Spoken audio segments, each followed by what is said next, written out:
Halo historian, kalian pernah lihat pesawat kayak gini nggak? Nah, ini adalah Junkers Ju-287, pesawat pembom bermesin jet milik Jerman yang dikembangkan pada masa Perang Dunia Kedua. Kalau dilihat-lihat bentuknya tuh emang terlihat aneh ya, terutama bagian sayapnya tuh yang menyapu ke depan. Rencananya, pesawat ini diharapkan menjadi pesawat pembom yang mampu terbang jauh lebih cepat daripada pesawat-pesawat yang dimiliki oleh Sekutu. Tapi, kenapa ya pesawat ini nggak diproduksi massal? Terus, kenapa nggak dibuat lebih awal? Yang pertama kita harus tahu dulu ya, alasan kenapa Junkers Ju-287 ini dibuat. Pada pertengahan Perang Dunia Kedua, Jerman mulai kehilangan dominasi udara. Pesawat pembom yang dimiliki oleh Jerman kala itu seperti Heinkel HE-177 dinilai terlalu lambat, sehingga mudah dicegat oleh pesawat-pesawat Sekutu seperti P-51 Mustang atau Spitfire. Jerman membutuhkan pesawat yang tidak hanya mampu membawa bom dalam jumlah besar, tapi Jerman juga butuh yang cepat, yang sulit dikejar, yang bisa menembus pertahanan udara musuh tanpa harus mengandalkan pengawalan. Karena itulah, Kementerian Penerbangan Jerman meminta rancangan pesawat bomber bermesin jet yang mampu melaju dengan kecepatan tinggi. Pada bulan Juni 1943, perusahaan Junkers memulai proyek ini. Dr. Hans Wocke adalah perancangnya. Mereka mulai mengembangkan pesawat pembom yang desainnya tuh nggak lazim pada era 1940-an. Konsep yang dapat dikatakan cukup berani pada zamannya. Pesawat ini memiliki sayap yang maju ke depan, atau istilahnya itu adalah forward swept wing. Meskipun dia bukan orang pertama yang menciptakan desain sayap seperti ini ya, tapi pertanyaannya adalah, kenapa harus memiliki sayap seperti ini? Alasannya apa? Nah, menurut Dr. Hans Wocke, desain tersebut memiliki beberapa keuntungan. Yang pertama, pesawat menjadi lebih stabil ketika terbang pada kecepatan rendah, terutama saat lepas landas dan saat mendarat. Yang kedua, ketika pesawat mulai kehilangan daya angkat atau mengalami stall, aliran udara tetap mengalir ke bagian ujung pesawat, sehingga aileron masih bekerja dengan baik. Artinya, pilot masih memiliki kendali lebih baik dibandingkan pesawat yang bersayap konvensional. Dan yang ketiga, posisi spar atau balok struktur utama sayap dapat dipindahkan lebih ke belakang. Dengan begitu, ruang bom di tengah badan pesawat menjadi lebih luas dan lebih ideal dijadikan ruang bom internal.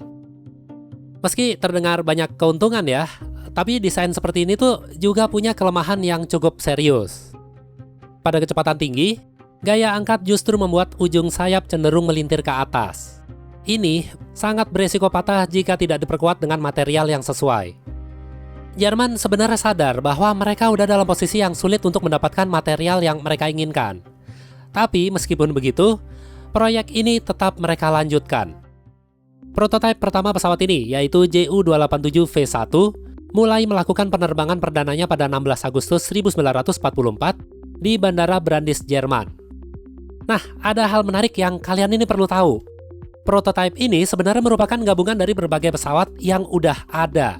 Karena Jerman saat itu kesulitan mendapatkan komponen yang mereka butuhkan. Bagian badan pesawat sebenarnya diambil dari Heinkel HE-177.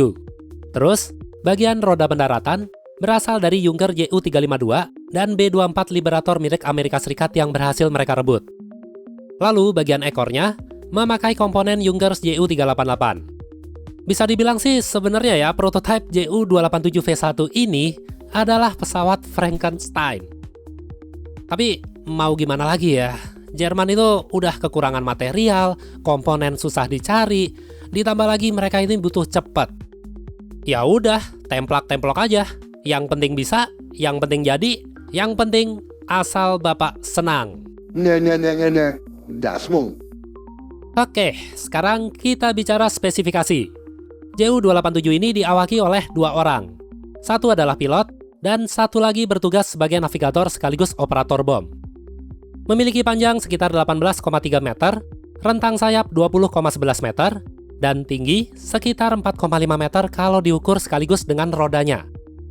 Kemudian berat kosongnya 12,5 ton, lalu untuk lepas landas maksimum 20 ton. Kalau bicara soal mesin ya, mesin yang dipakai sama pesawat ini itu 4 mesin Junkers Jumo 004B. Nah, ini adalah mesin yang sama yang dipakai oleh pesawat ME262. Terus, karena daya dorong mesin jet generasi awal ini masih tergolong belum bagus ya kalau dibandingin sama turbojet modern, makanya saat lepas landas, pesawat ini dibantu oleh 4 roket pendorong tipe Walter HWK 109-500 Strato. Sekarang soal kecepatan. Pada tahap awal prototipe, JU287V1 ini mampu mencapai kecepatan sekitar 645 hingga 660 km per jam. Sementara itu, versi akhir nanti yang V3 yang final direncanakan akan menggunakan 6 mesin, sehingga diperkirakan mampu melaju hingga kecepatan 850 km per jam. Terus jarak jangkaunya mencapai 1.500 km dan bisa mencapai ketinggian 10.000 meter atau 10 km di atas permukaan laut. Untuk persenjataan ya, rencana awalnya pesawat ini dipasangi dengan 2 meriam MG151 kaliber 20 mm di ekornya untuk kebutuhan pertahanan diri. Lalu untuk muatan bom, JU287 ini dirancang mampu membawa berbagai jenis bom dengan total seberat 4.000 kg. Kalau dari speknya sih cukup oke ya. Tapi kenapa ya pesawat ini tuh nggak sampai ke tahap produksi massal? Nah, gini. Alasan yang pertama, Jerman itu kondisinya udah babak belur. Sejak tahun 1944, industri mereka itu dibombardir terus-menerus sama sekutu. Banyak pabrik pesawat akhirnya rusak parah, terus jalur logistik keganggu, ditambah lagi persediaan material mereka terbatas. Sebenarnya bukan kebatas lagi sih, kurang banget malah. Terus alasan kedua, perubahan prioritas. Luftwaffe atau Angkatan Udara Jerman lebih membutuhkan pesawat tempur pencegat untuk menghadapi gelombang pesawat pembom sekutu yang hampir tiap hari menyerang Jerman. Akibatnya, proyek JU287 ini tidak menjadi prioritas utama mereka. Kemudian alasan ketiga, yaitu masalah teknis. Mesin turbojet Jumo 004B ini memang mesin yang revolusioner. Tapi kualitasnya nggak terlalu bagus, karena masih generasi pertama. Udah gitu, konsumsi bahan bakarnya boros banget, dan belum maksimal untuk dipasang di pesawat pembom jarak jauh yang bawa beban berat. Pada akhirnya, proyek ini gantung nggak jelas. Perang keburu selesai, Jerman udah kalah, otomatis ya proyek JU287 nggak jadi deh. Meskipun proyek ini gagal dan nggak dilanjutin sama Jerman, tapi dilanjutinnya sama Uni Soviet. Loh, kok bisa?